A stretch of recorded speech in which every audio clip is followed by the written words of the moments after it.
Hey YouTubers, it's Charlie. This is going to be my Walking Dead episode 10 video. They did a whole bunch of comic book stuff, so just careful for spoilers if you haven't seen it yet. All the big shippers out there just walk around high-fiving each other for all the sex. Congratulations, I'm sure you've been waiting on this for a long time. Hopefully it lasts. Let's do top 10 WTF. I'll explain the comic book stuff and the Easter eggs as we go along. And there is a new round of the Walking Dead giveaway. All you have to do to enter is be a subscriber and leave a comment on this video. So here we go. Everything is fine. There's some awesome music playing. Rick is fixing his belt, and Carl is out of the infirmary. It's just the show trying to tell you that everything is good. Everything is positive. The people that are left are coming together as family now. And nowhere is that more obvious than in the number 9 WTF. Michonne walks out of the bathroom in her towel, and Rick makes a joke about how they've been hanging out. She's been using up all the water for a long time. So she's been living there this whole time. It's almost like they're a family. There have been all kinds of jokes for the last couple of seasons about how Michonne is the mom in this equation, with Rick and Carl being the son, baby Judith being her children. This is just the next logical step, them living in domestic bliss. And each time they came back to seem like this, like the Michonne mom theme, just get hammered home even stronger, even more. Number 8 WTF though, Daryl, as he's going around asking people for what they need, talks to Denise. She asks for soda. Why does she need a soda? Because Tara's been talking about soda in her sleep. Boom, the show turns another ship into an actual thing. The show totally went there this week with so many relationships. It's like the Tumblr episode of Walking Dead. Number 7 WTF, Rick and Daryl out on their road trip, looking for supplies, looking for people. They mention that it's been a couple weeks, they haven't seen anyone. Law of averages, they have to catch a break sometime soon. I guess they haven't been finding a lot of stuff, but they find a cache of supplies in the back of a truck that's almost too good to be true. Like you keep waiting for someone to jump out and try and shoot him in the face, which they eventually meet in number 6 WTF. Meet Jesus. So this is Paul Monroe from the comic books. He leads to a big place that we haven't been to yet, so I'll say spoiler warning, or if you've read the comics and you want to talk about the place that he's from, just please use spoiler tags in the comments, because it's going to be a big reveal probably in next week's episode, maybe the week after that. I actually thought we were going to see that place in this week's episode, but I guess they're teasing it out using Jesus. I thought the show did a pretty good job of giving you an idea of who he is. He's a complete badass, and he's a good person. Rick says it himself as he's talking to Daryl. Did he ever try to pull a weapon on you? But Rick and Daryl are totally in the right to not trust him. The teaser for next week's episode makes it seem like they will have that sit down with him where he'll explain himself.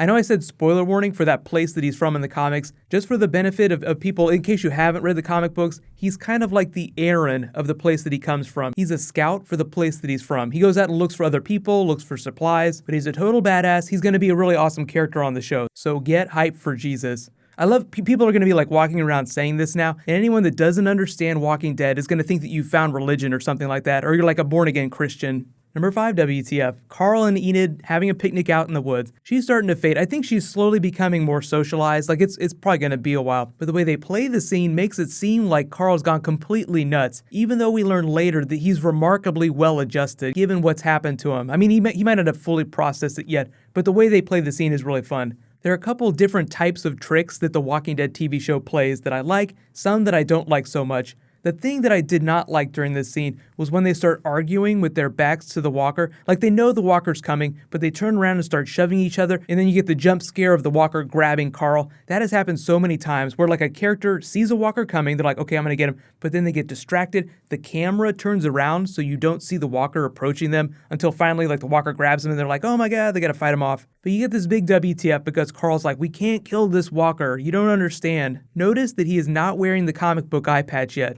Number 4 WTF, Michonne helps Spencer bury Deanna. Turns out Deanna was the walker that Carl would not kill. He leads her back to the safe zone and then later explains to Michonne that it needed to be someone who was family that killed her. I completely agree with the logic. It gives Spencer's character closure. It seems like they're taking his character in a slightly different direction than the comic book. The comic book version of his character is a little more underhanded, so it seems like they're taking TV show Spencer in a slightly more positive direction. But it's a great moment and it sets up this big speech that Michonne has about family. We're your family now. And this episode in general is really about family. Everyone coming together, all the people left are even more family than they were before. And in some cases, it becomes a much more literal thing. Number 3 WTF, Carl explains to Michonne that she is family. Now, I feel like it's been implied for the last couple of seasons. Michonne emotionally adopted Carl and Judith. Carl telling her, I love you, you're my family, is just making it even more literal. So if you weren't really picking up the Michonne vibe at the beginning of the episode, this is just making it even more of a thing.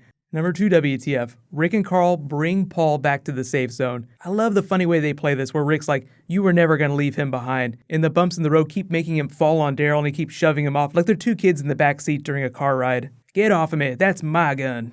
Daryl's like an outdoor feral cat. They're not really quick to accept others into the group. But the whole experience with Jesus is just complete hilarity. I mean, it's kind of WTF when you first meet him because you're like, oh my God, he stole the truck.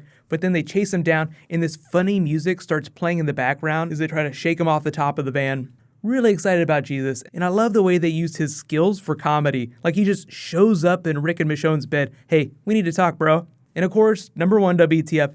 Rick and Michonne are now officially reshown. The TV show totally went there. Tumblr exploded. That rumble in the distance is the sound of Tumblr's servers going down from too much traffic.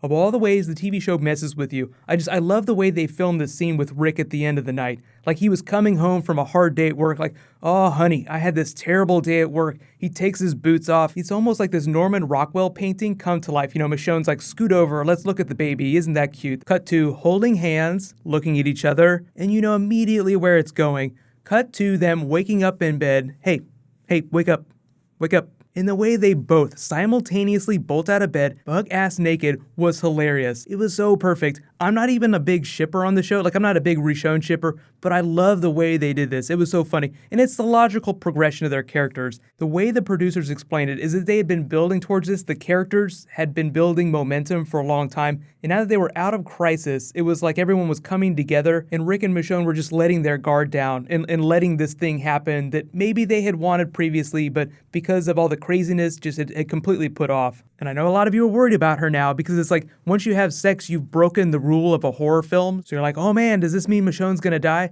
Not necessarily. But let me know in the comments, what was your favorite moment from the episode? Was it all the Rishon stuff? Was it all the Jesus stuff? It's gonna be so much fun. And just to be clear, Rishon is not a comic book thing. Rick and Michonne never got together in the comic books. But what's going to happen is next week will probably also be a big comic book episode. So if you want to read the comics, you can actually start with the first issue that Jesus appeared in. That was issue number 91. And another big comic book Easter egg, it's not a Walking Dead Easter egg, but the comic book that Carl is reading is Invincible. That is also a comic that Robert Kirkman writes. So high fives to Robert Kirkman for product placement. And giveaway winner, congratulations to last week's giveaway from my episode 9 video, Goose Willis. Just be sure to private message me on the back end of my channel so I can get your contact details. So while you guys wait for my next video to post, you can click here for last week's episode of The Walking Dead, and you can click here for the Game of Thrones Season 6 Long Night video that I just posted.